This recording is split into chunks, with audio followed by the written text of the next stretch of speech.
So to start off, the first question I Yes. really want to ask: what do you consider as success?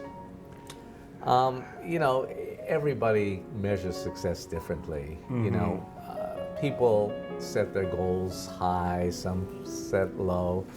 For me, I always try to reach for the moon, the stars. Right. You know, I always try to be the best at what I do. Right.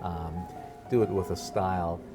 And I guess if people judge you, they like what you're doing, then it's successful.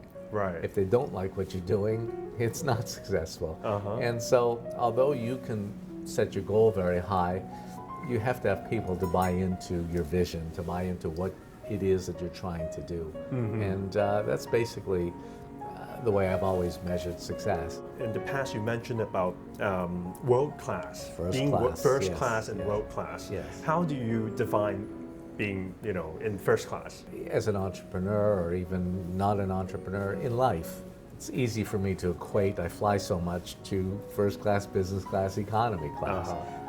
And I've always traveled first class, even when I was young, Right. just from myself.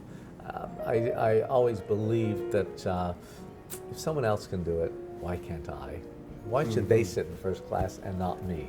If there's something I want to do, I try to aim for first class because I always say, I preach this many times, if you aim for first class, many times you get to business class. If you aim for business class, you get to economy. If you aim for economy, you'll go broke.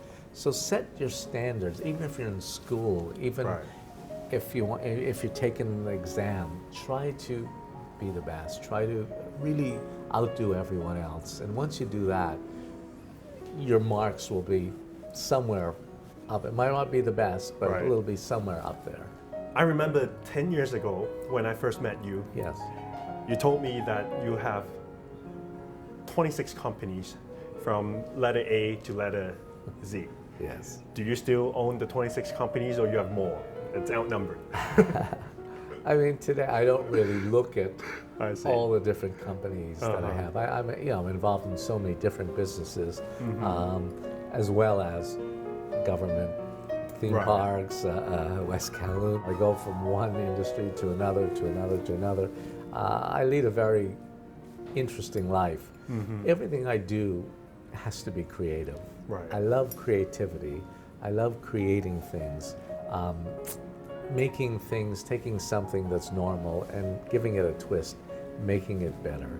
Is that the reason that you joined Ocean Park 9 years ago?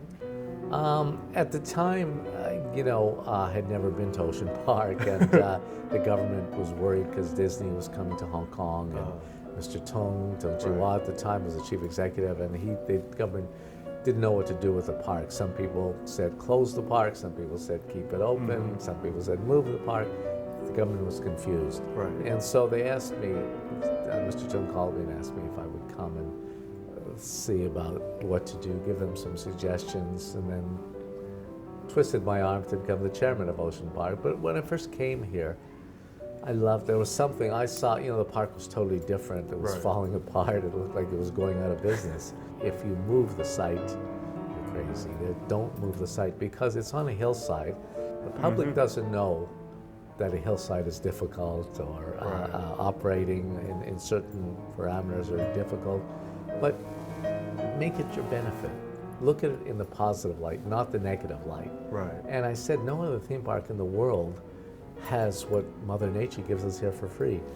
The beautiful mountains, Right. Deepwater Bay, overlooking Deepwater Bay, that billion-dollar view, the cable car.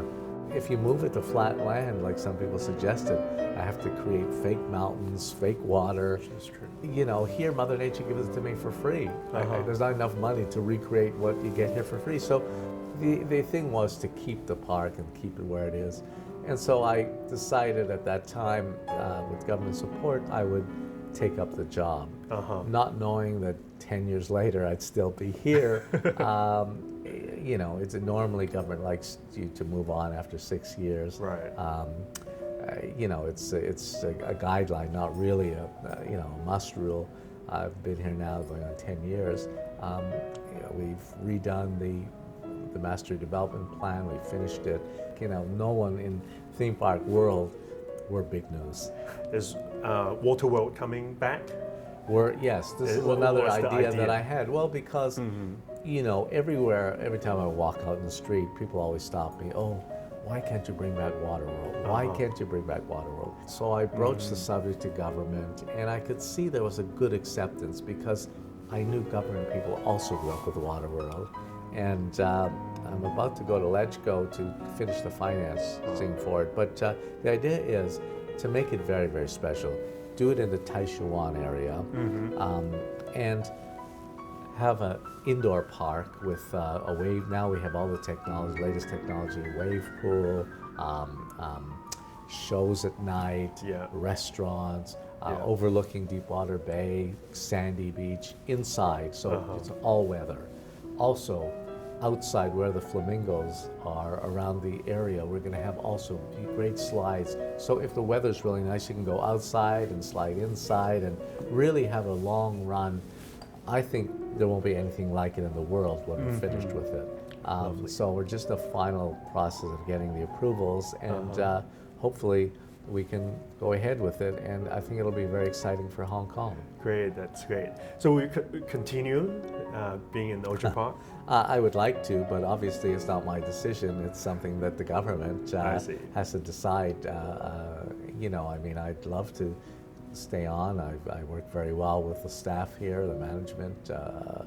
We have a great relationship. We brainstorm always. I'm here very often, constantly having meetings, brainstorming, coming up with different ideas, and listening to the staff's ideas and making it happen.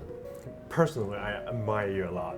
You are one of my idols. I'm for sure not only myself, but a lot of Hong Kong entrepreneur and people, they admire you a lot. And do you have an idol that you would look up to? It's funny, I've been asked this question many times. No. No. to be quite honest, yourself. not really. My dad died when I was 7 years old. I grew up myself, basically always fending for myself, thinking for myself. I never really try to model myself after someone.